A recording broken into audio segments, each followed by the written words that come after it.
the research I've done has mostly been on this topic, on how people can access nature in different ways.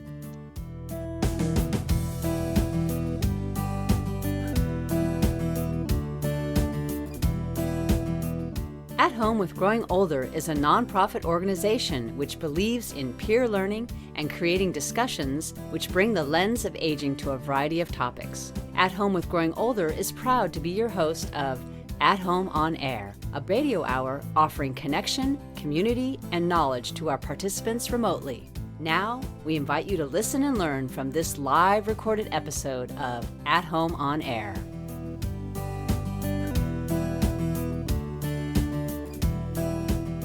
Welcome to At Home on Air. I'm Susanne Stadler, the Executive Director of At Home with Growing Older and the producer of this podcast.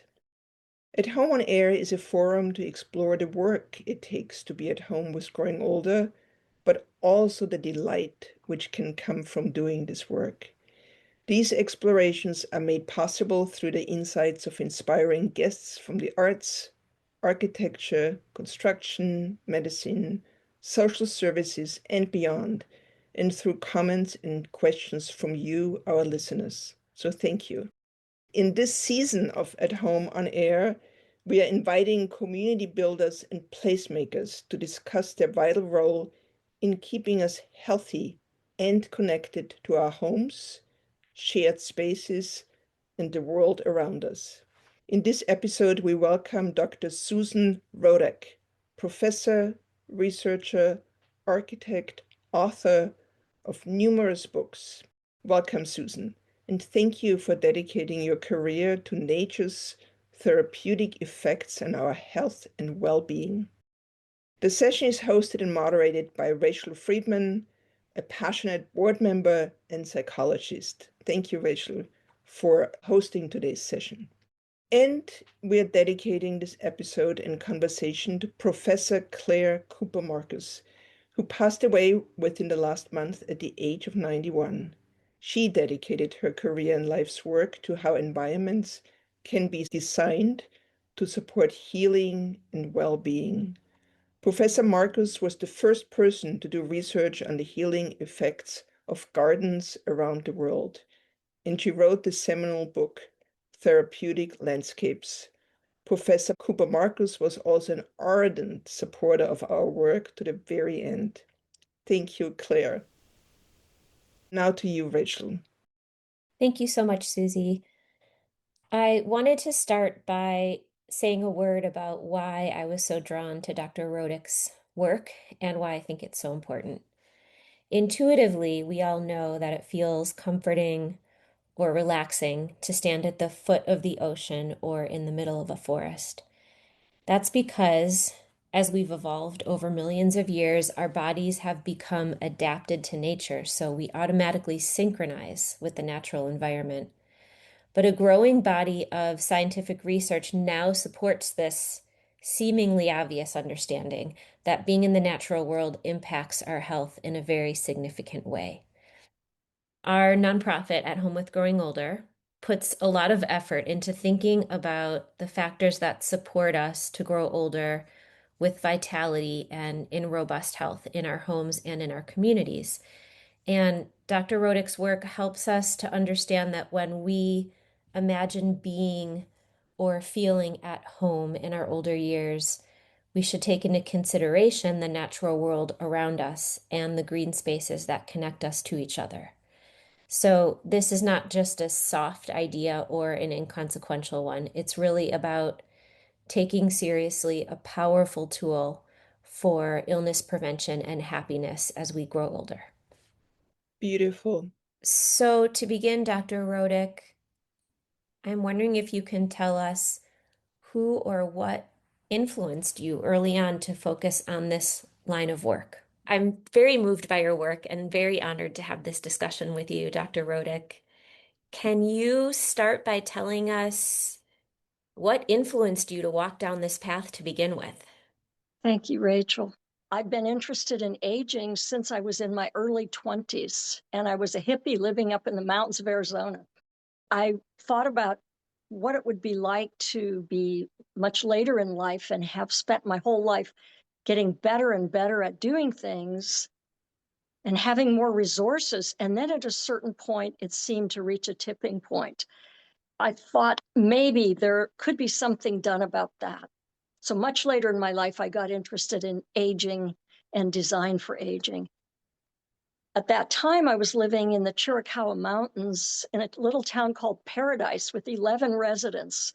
So it was really a beautiful nature place. And I spent my whole day, every day outdoors. And Rachel, what you said is so true. People really do respond intuitively to nature. Almost everyone I've ever met seems to have an intuitive response. Interestingly enough, over the years, I've gone to different conferences and done presentations on different aspects of this topic. And invariably, someone raises their hand and said, yes, but what about people from urban environments? And so we actually, in one large study we did, we collected whether people grew up or lived in an urban environment, suburban, small town, rural, etc. And we found pretty much equal interest in nature. And I've never had anyone say, well, I'm from a city, I don't really need nature. I think people in a city get it in different ways.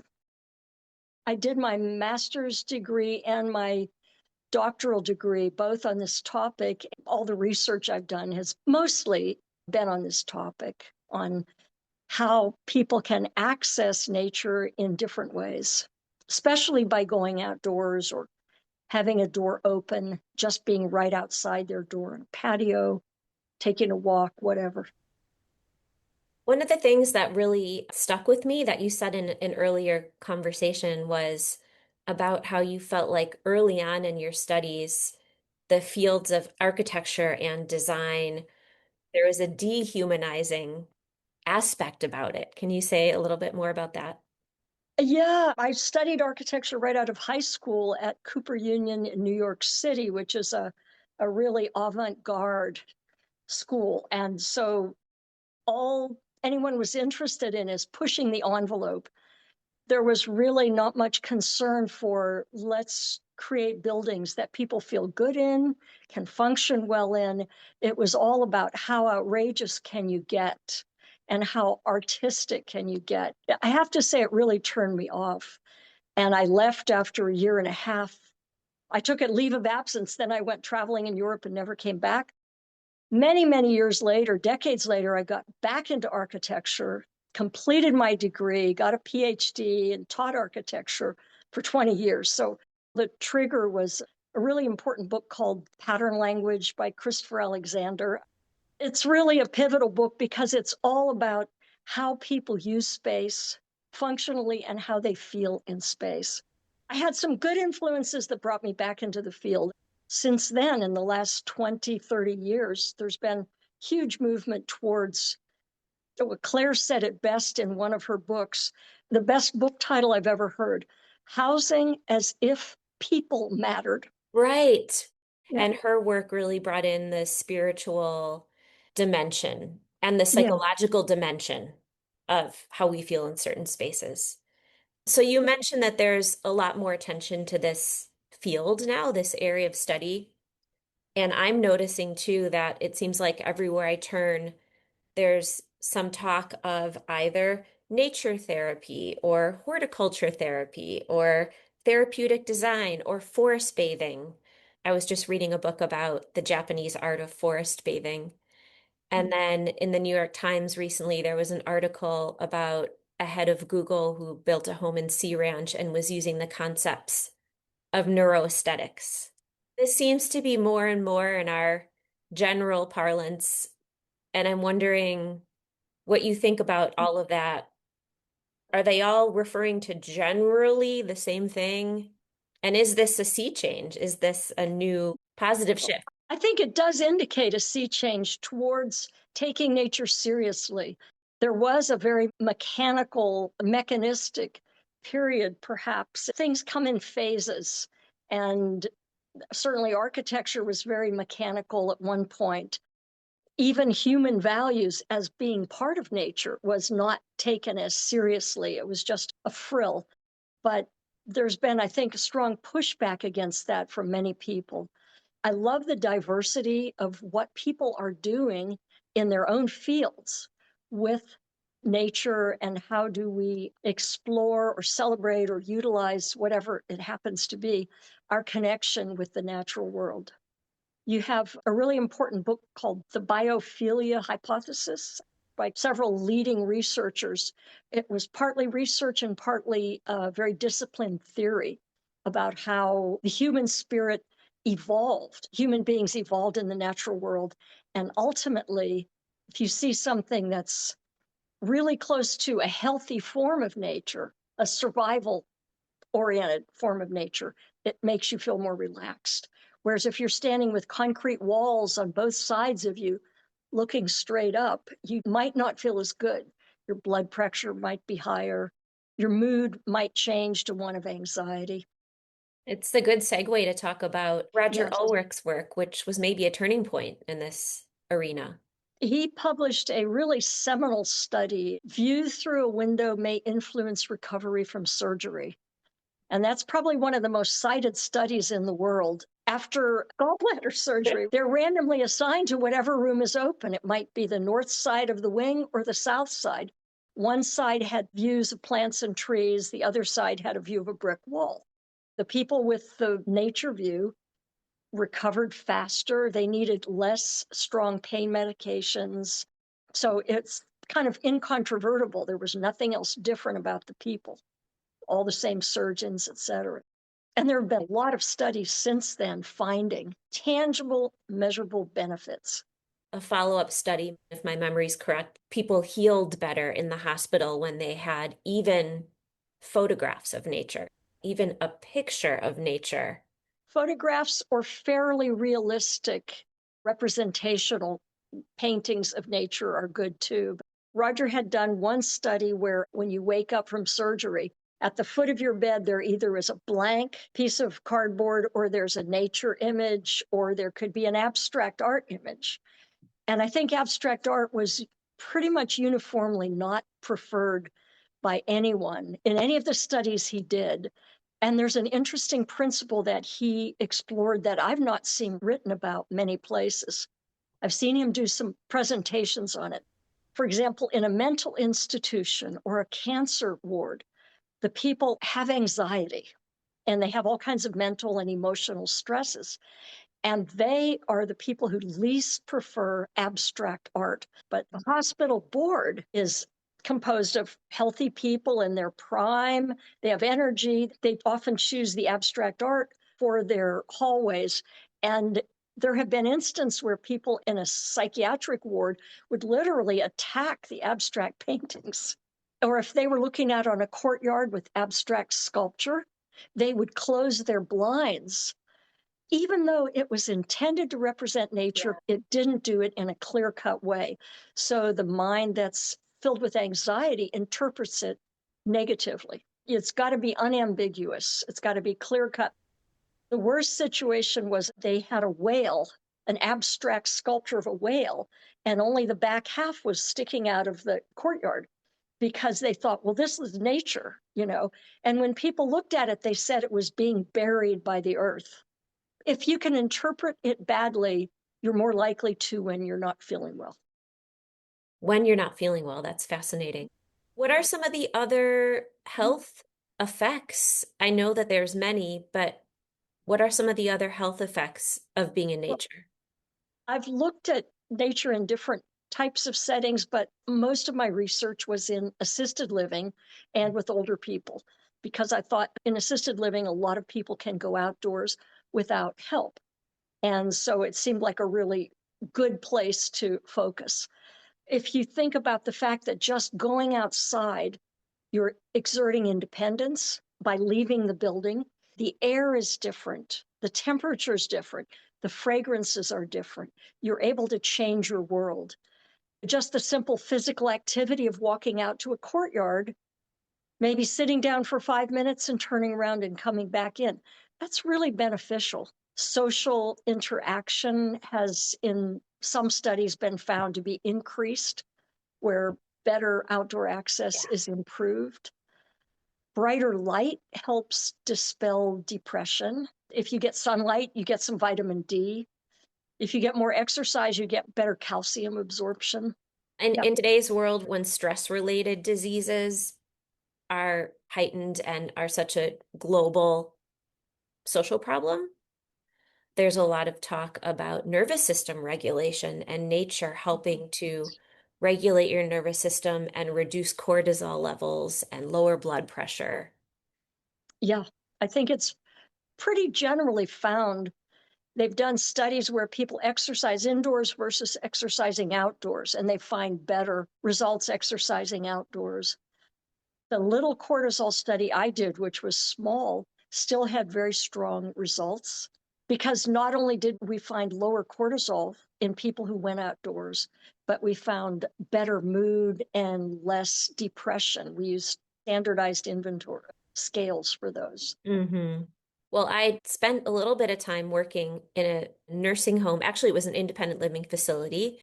There was a beautiful courtyard that I'm sure they spent a lot of time and money to make beautiful, and it was almost never used, which leads me to ask about your concept of barriers and magnets.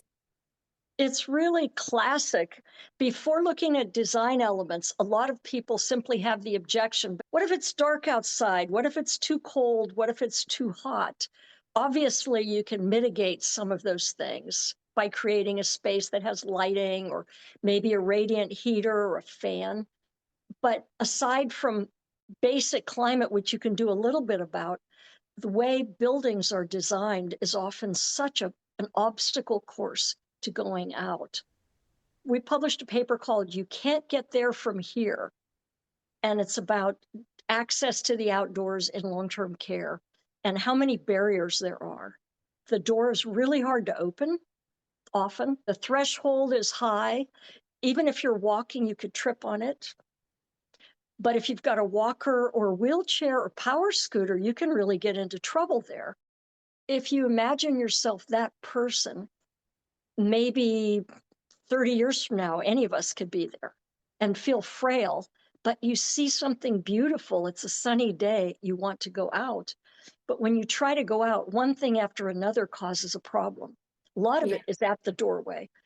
It's just not worth it to go Mhm. out when those Mhm. obstacles are there, but they can be almost all fixed very easily. One of the things Claire talked about when I saw her present was a black floor mat or a black entry mat at the Mhm. threshold of the door looked to a lot of people who have vision difficulties like a black Right. hole. Removing dark doormats made it more inviting for people to be outdoors. Yeah. We built this house about 5 years ago as sort of a forever home, and it's fully accessible. We have a big patio door that goes out onto a level concrete terrace level with the house. And we have a rug outside it, which is absolutely flat. You couldn't trip on it if you tried. It's a large one. And inside, we have a bamboo mat that's absolutely flat, and they're the same color. So it kind of gives a feeling that the outdoors is inside. You're outside and you see this very nice rug. You're inside and you see this white bamboo coming towards you, this brightness. A lot of things are aesthetic, but a lot of them are functional. Yeah, and I know you talk about transition zones too. So bringing the Right. outdoors in and Right. softening that transition. That's one of the issues in long-term care, because say if you're living in a place that you have a wonderful room or little apartment, but there's hallways and the hallways are for moving through.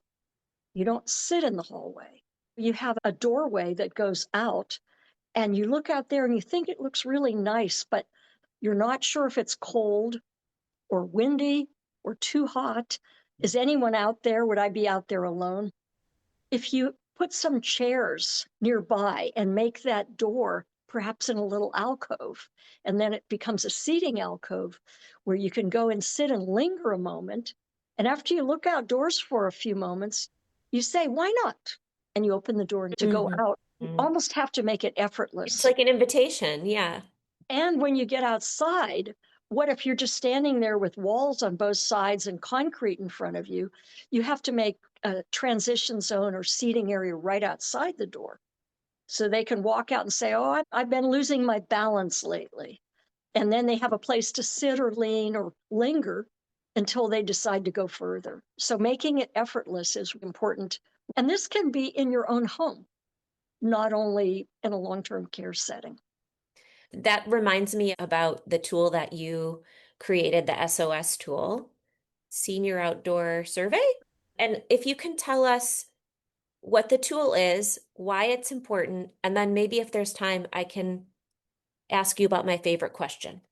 Okay, all right. Well, I actually printed off a copy a few minutes ago.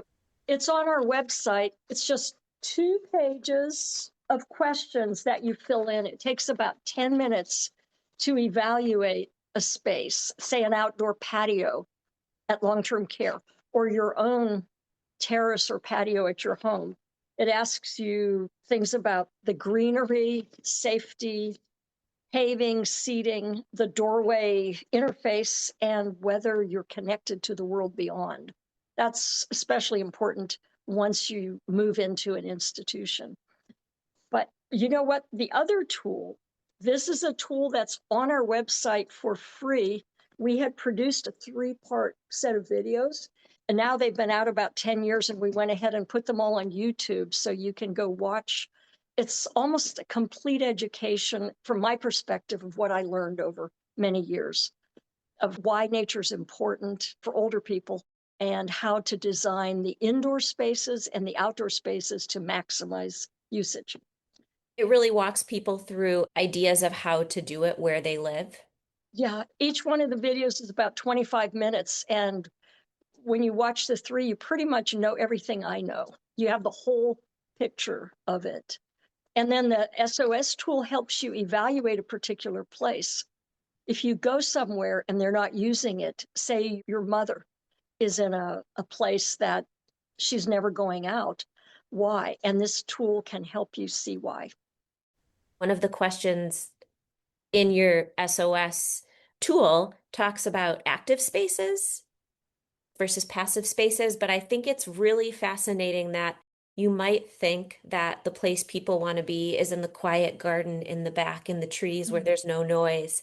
And actually, where people often want to be is in the foyer or in the entryway or on the sidewalk, watching Yeah. people come and go. That just seems to be something that we all desire. Most younger people, we go to school, then we have jobs, maybe we have kids, we have neighbors, we might have volunteer activities, or we go to a gym or something like that. But when people move into a facility, that's it.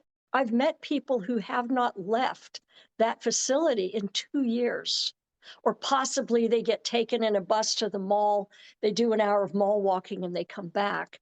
But they're just sitting there with all the same staff, the same residents in the same environment that's static. And just watching the UPS person coming and delivering packages, and he's juggling them, he's trying to get the door open. It's fun to watch people come and go. Whenever you visit a long-term care setting, you often see many or most of the residents up front. They hang out up there. I was at one in a little town in Texas where Texas A&M University is, and the new owners, managers, decided this gave a bad impression. So they took away all the seating from the whole front lobby, because they just didn't want it to look like the people were desperate. You can't fool human nature. People want what they want. Yeah, and we want Yeah. to be involved in people Yeah. watching and seeing the action. We don't necessarily want to be in the back. You're thinking of that story. It might have been Victor Rainier or John Zeisel, and they had a nursing home right next to a busy street. And they said, we'll make a quiet courtyard in the back where they can be safe and quiet. And so every day in the afternoon, the people would drag these lightweight aluminum chairs around to the front so they could watch people walk past. It was funny. It was the same at the place where I worked. People would just drag the chairs in the front. As I get older myself, I notice the calming effect of nature even more. It's like I experience it as medicine. in lots of ways. I'm just curious, do you think that there's something that changes from a developmental point of view that changes our experience of being in nature as we get older? Are we more drawn to nature as we age? Do we appreciate it more? Maybe we hear and see things differently, and our perspective is more broadened so that we're less focused Mhm. on ourselves and more on the world around us. It's certainly possible. To tell you the honest truth, when I started working on my master's thesis with this topic, I wasn't sure that it was a fruitful topic.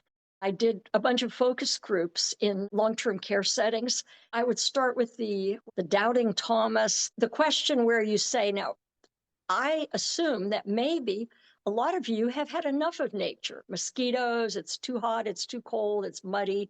And maybe by this point in life, you've already had enough of nature and you want to sit inside and watch some good TV.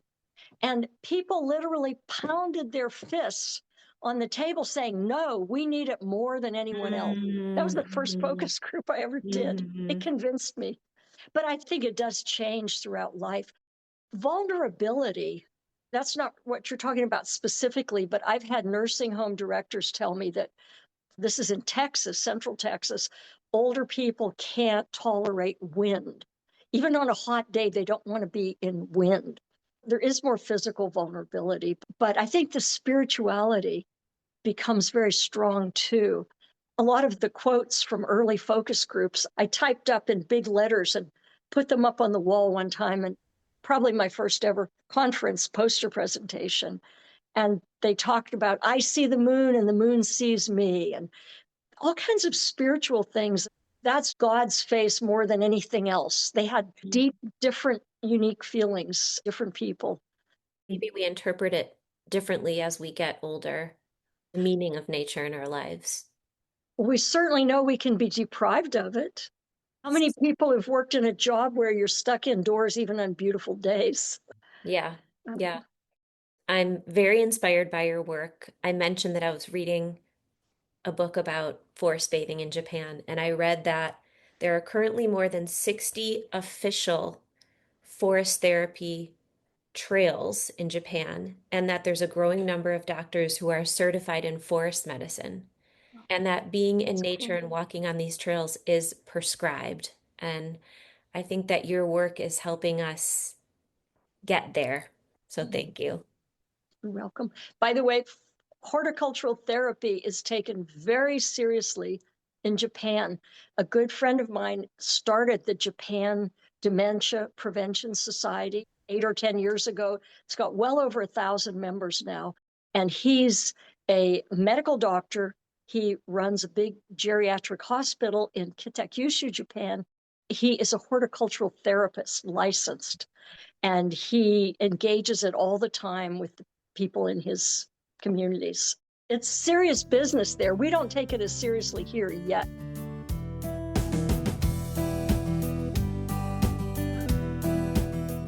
You are listening to At Home on Air. We are now switching to questions by participating audience members in this recorded live episode. If you want a chance to ask your question, visit us at athomewithgrowingolder.org and register for the next live episode.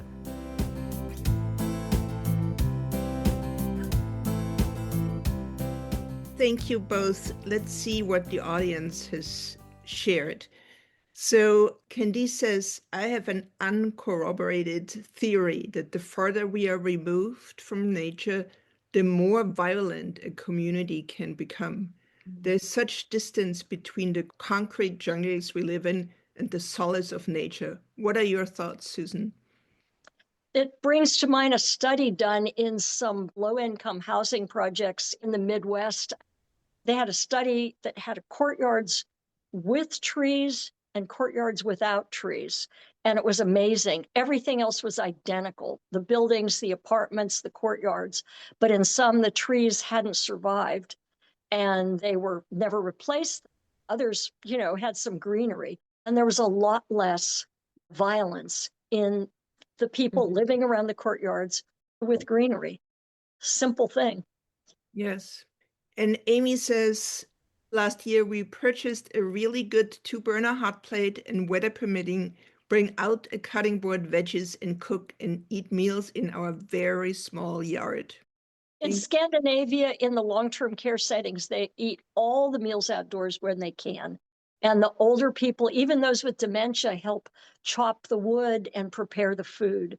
Sometimes people can't carry on a logical, intellectual conversation, but they can shell peas and they can cut food and clean mushrooms and things like that. Being able to participate is a big deal, gives purpose. Yeah. Adrian says, I find myself migrating in my house, kind of following the sun.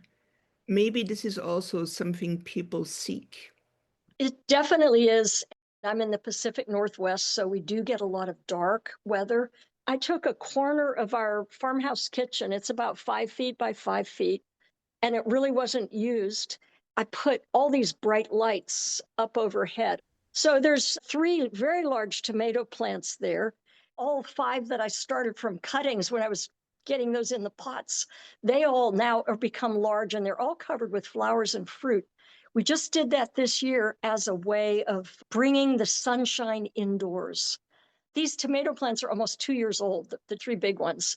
And I didn't want to just let them die when it got cold. So we put 15 really bright 4-foot long light bulbs up above, grow lights that are full spectrum, yellowish white and white combined. So it makes a nice light.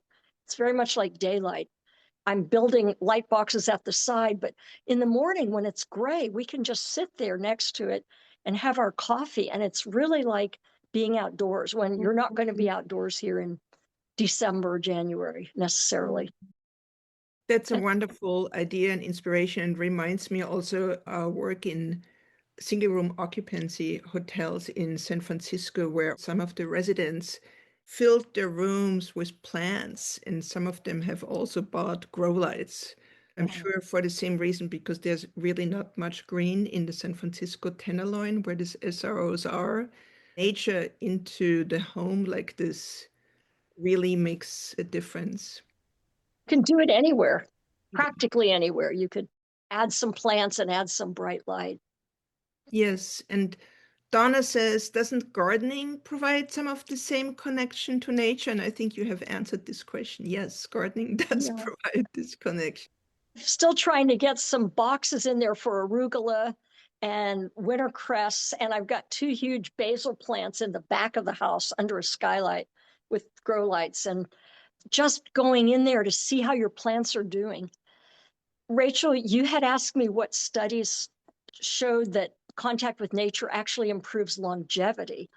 And there's a fabulous study years ago in the late 70s. 2 psychologists did a study in a nursing home, very controlled. They randomly divided the residents to either receive a plant, an indoor plant that they could take care of themselves, they were in charge of it, or the same plant that the staff were going to take care of. Other ones didn't receive a plant, they received another small object. And they tracked that for 18 months. And after only 6 months, the people who had a plant did better than the ones without a plant. The interesting thing was, if they were told it depended on them, for them to take care of it, those people really thrived and they had better health, more social interaction, and there were many more of them alive after 18 months. I don't know any other study since that's shown longevity that way. I have walked into numerous care facilities where the plants have been plastic. It's in the corner of a lobby or something that might be different, but I think the difference is, imagine if you have a plant in your room and the staff say, no, don't worry about it, we'll take care of it. You're not engaged. So the Yeah. question about gardening, if you give something to that plant, your life is meaningful. You have something to contribute. Yeah. So Amy also says that we have also found a fragrance diffuser and nature sound generator and good nature videos on YouTube that can be really soothing. Yeah, that's true. I co-authored a study with a woman from Japan who looked at that very thing of fragrance. It's a very big topic in Japan right now. And she looked at cedar and ume plum. Our paper was about ume plum, but they literally have electrodes all over someone's head, and they have concentrated botanical essence. So it's in purified water. So they know that that's what they're smelling compared to a different essence compared to just pure water. And they're definitely parts of the brain stimulated in a good way by different trees. And as people have thought for years, different fragrances really do have different impacts on the brain. So that was a big surprise to me that it really is scientific.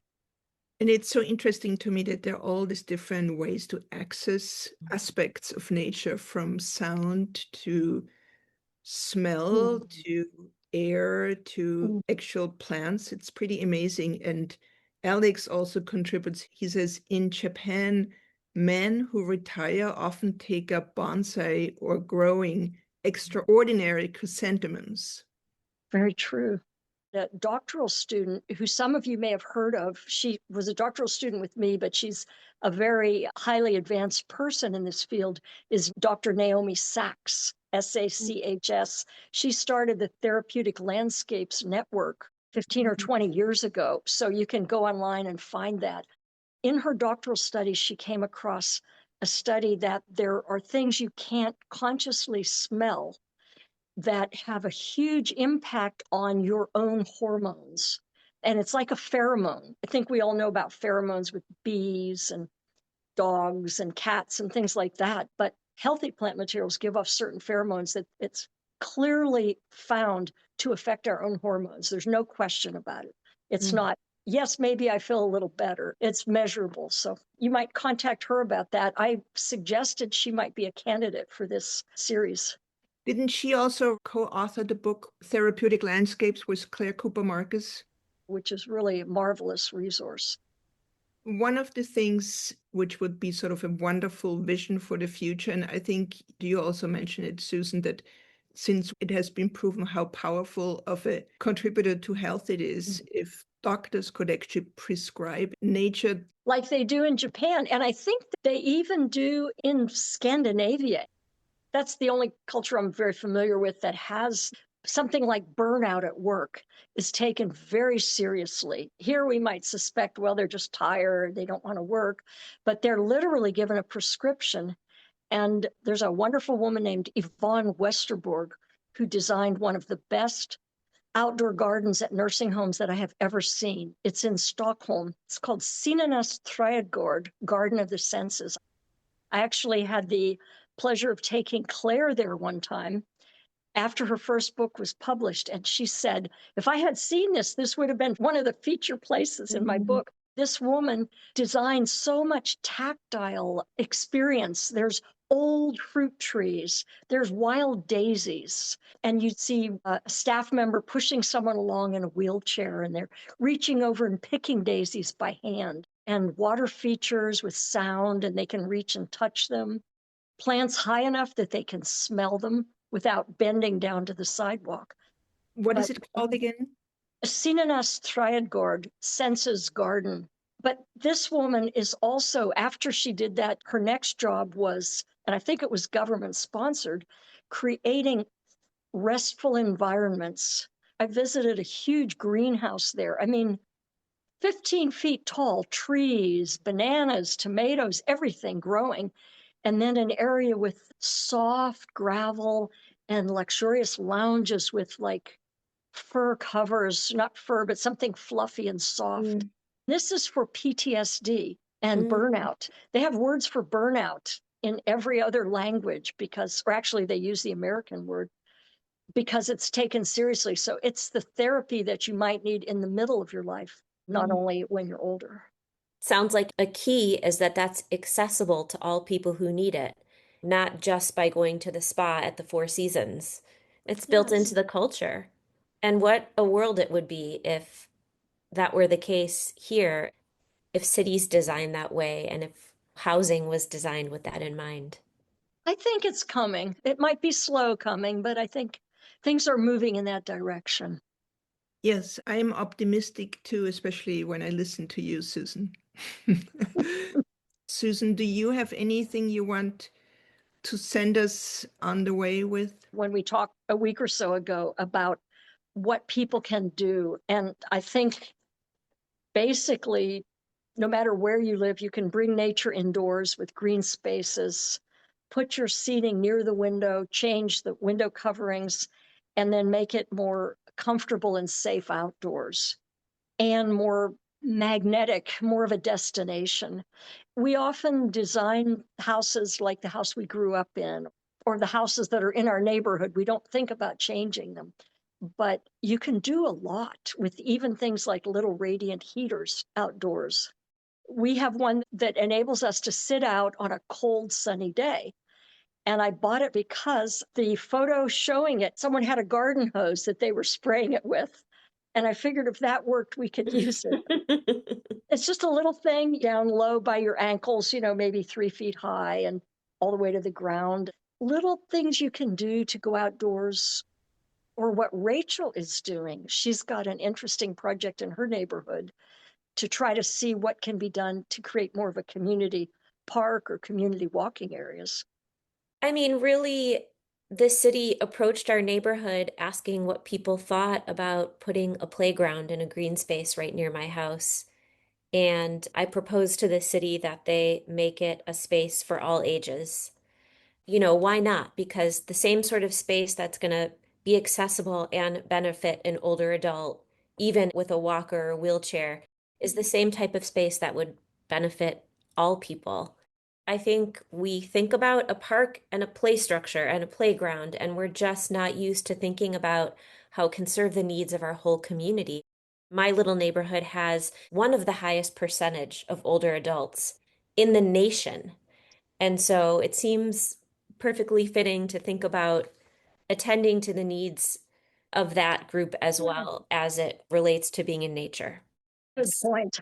That's a wonderful idea. You're right, for safety. Also, the more people use a park, the more safe it is for everyone. When you go to the council meeting, bring a lot of older neighbors with you and they'll help make the case. Yes. I think we mentioned that study in Tokyo where they looked at the closer you live to a usable, accessible green space, the healthier you are and the longer you live. It was a major study about 10, 12 years ago, and they controlled for socioeconomic factors, education, everything. And they still found that proximity to a park made you healthier. We're going to end this beautiful conversation. Bravo, Rachel. Bravo, Susan. And we really appreciate everybody who has listened and contributed. We also would like to thank everybody who donated to make this conversation possible. And you can donate and help us to continue this. We do this all on a shoestring budget. And we really are grateful to people like Susan who contribute their time. So thank you for being here. Thank you, Susan. We're so grateful for your work. Thank you all for being here and your interest in this topic. Everyone's success with your nature quest. Yes, quest for nature. Thank you.